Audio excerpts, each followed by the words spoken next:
Fala pessoal, tudo bem? Sejam todos muito bem-vindos a mais um Fisiortopedia Responde. E hoje estamos aqui novamente para responder as perguntas da plataforma dos nossos alunos da pós-graduação e também da Star Cursos. Então, essa pergunta é extremamente interessante, aonde o Gustavo traz e fala: boa tarde. Em relação à privação de sono, como resolver essa questão quando a mulher está no período gestacional e após esse período o recém-nascido também exige noites em que ela durma direito para cuidar dele. Principalmente no caso de uma mãe com enxaqueca crônica, onde a privação do sono é um dos principais gatilhos da dor. Então, essa é uma pergunta da minha aula de abordagens relacionadas a estilo de vida, mas eu trouxe ela para responder de uma forma um pouquinho mais ampla, talvez, né? E com certeza esse é um caso que ele não é fácil, ele não tem uma resolução simples, né?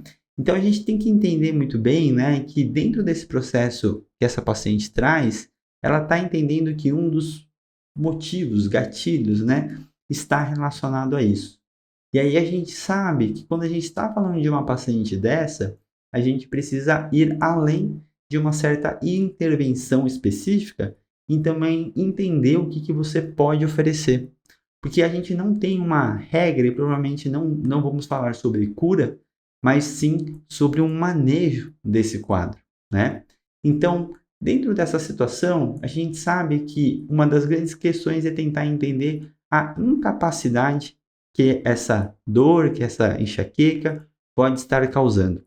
A gente, ao mesmo tempo, tem que entender um pouco de todo o contexto próximo que ela tem para entender qual que é o apoio que ela tem, qual que é a rede familiar, né? Marido, mãe, tio, tia, vizinho, vizinha, amigos.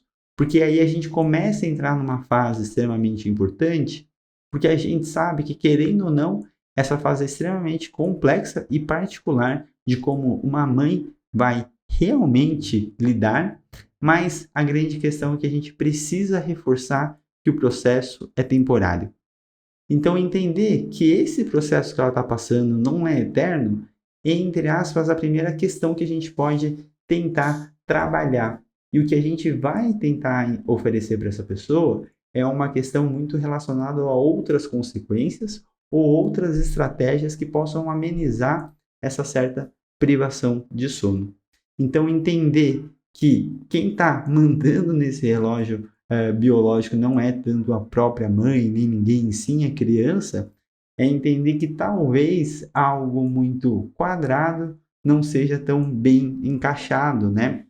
Então, nessa situação, entender que, querendo ou não, né, a criança, por mais que ela tenha suas privações, é tentar melhorar talvez um pouco daquela qualidade de sono naquela situação, tentar entender como é que tá outros aspectos relacionados ao estilo de vida também, como a questão de sedentarismo, algum nível de atividade, se for possível colocar, mas é uma situação que tem extremamente dificuldades de a gente tentar encaixar, então a mãe, todo o suporte e rotina que ela está se propondo é um grande ponto-chave, conseguir explorar e construir com ela situações de conforto e melhoria. Então, acho que traz aí uma grande questão da gente ser muito honesto com ela, e principalmente eu, como fisioterapeuta, homem, não querer passar por isso e também não sei saber exatamente o que ela está sentindo. Então, nessa hora é extremamente importante esse processo de empatia, para essa construção ser extremamente necessário. E eu acho que, olha, assim, né, no meu caso, eu poderia muito bem conversar com outras pessoas, mulheres em especial, que já passaram por isso para entender como é que foi. Porque a gente sabe dessa individualidade da criança e dependendo do salto, do momento que ela esteja, vai ter sempre aquela situação, né? Quando você aprende, acha que está aprendendo, a criança cresce, muda. Então é tudo muito temporário. Então fazer ela conseguir olhar para outras dimensões e conseguir se adaptar e tentar impactar o mínimo possível, talvez seja nosso grande papel. Então é uma situação extremamente difícil, a gente não consegue resolver todos esses casos, né? Mas eu acho que tem grande parte em um processo de acolhimento, empatia e construção em conjunto, tá? Então acho que isso é extremamente importante. Pensando em algumas técnicas, né? Aqui na minha cabeça vem logo de cara uma questão relacionada ao processo meditativo, por exemplo, naquele momento que a criança dormiu, ela vai estar ao lado, tentando encontrar um pouco uma calma dela, porque ela também vai estar exausta em grandes partes das situações e entender o que você pode oferecer em situações se ela puder vir ao seu consultório, por exemplo. Então, a gente precisa entender muito bem esse contexto até entender se ela precisa ir para a clínica, porque ela pode ir lá, e lá ser um momento onde ela consegue descarregar um pouquinho algum processo de ter uma terapia um pouquinho mais passiva, mais tranquila, e aí até o horário que ela faria isso poderia ser um horário mais favorável.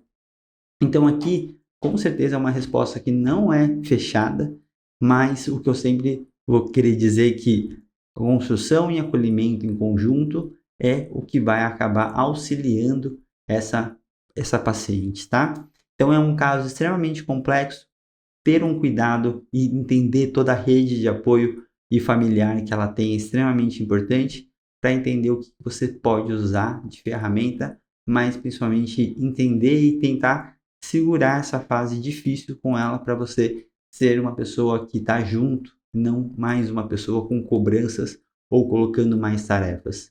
Então, essa pergunta achei extremamente interessante, difícil de responder, mas espero que eu tenha ajudado de alguma certa forma, tá? Então, se você gostou e tiver alguma dúvida em relação a esse caso, deixa aqui embaixo, deixa um comentário. Não esquece de ativar, ligar o sininho, curtir, compartilhar. Um grande abraço e valeu!